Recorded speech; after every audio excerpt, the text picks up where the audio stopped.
Good morning, students. In the previous video, we talked about the various irrigation methods which we apply in India, and we spoke about the canal irrigation in detail. Now, the next type or the method of irrigation in India we practice quite often is tanks. Now, tanks are actually natural depressions which are found in the peninsular part of India and to collect the rainwater.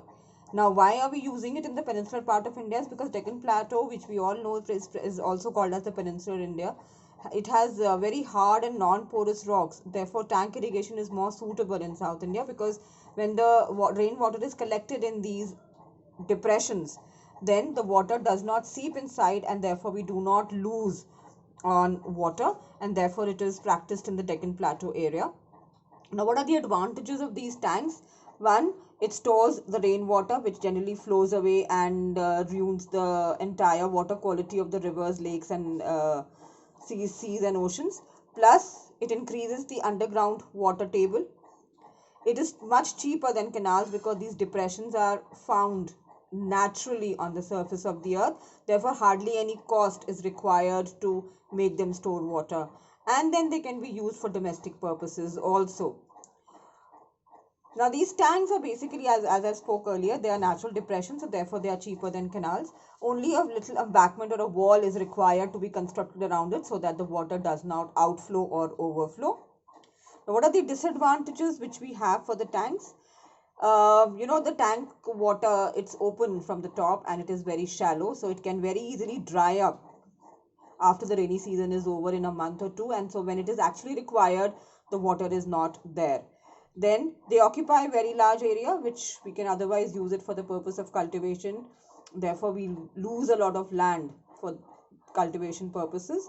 And since the water is stagnant or standing still in the depressions, silting occurs. That means all the minerals and the nutrients which the water has and which the cultivated land requires actually settles down on the bottom, and therefore the water which we give to the plants is generally without much nutrients or minerals, and therefore the plants do not grow very well with the water of the tank.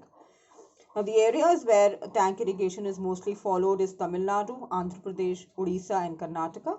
And the important tanks, one is Krishna Raja Sagar of Karnataka, Usman Sagar of Andhra Pradesh, and Deobar Lake in Rajasthan. These are the important examples because they're very huge and they store a lot of rainwater, and a lot of areas are irrigated by the water which is collected in these tanks.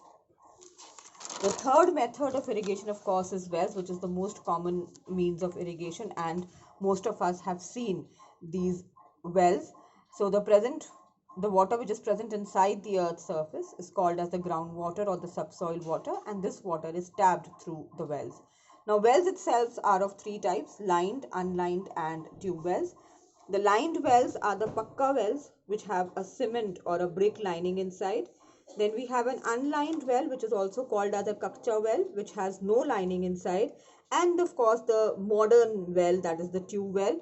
The boring is done, which is deep inside, and the water is brought up with the help of electricity. So that is called as your tube wells. Now, the advantages of wells is they're easy to dig and farmers has control over it. Now, if you remember when we studied the canal irrigation, we said that the farmers have no control over canal irrigation because the water comes all by itself, and sometimes the fields which do not require water, they also get flooded with the water of the canal. So here the farmers have control over the water of the well. It is not very expensive, it is cheap, and it does not occupy a large area. So therefore wells are much more in the control and they're accessible to the farmers. Disadvantages: if the well is not deep enough, it will go dry during the drought or the non-rainy season, and well can only irrigate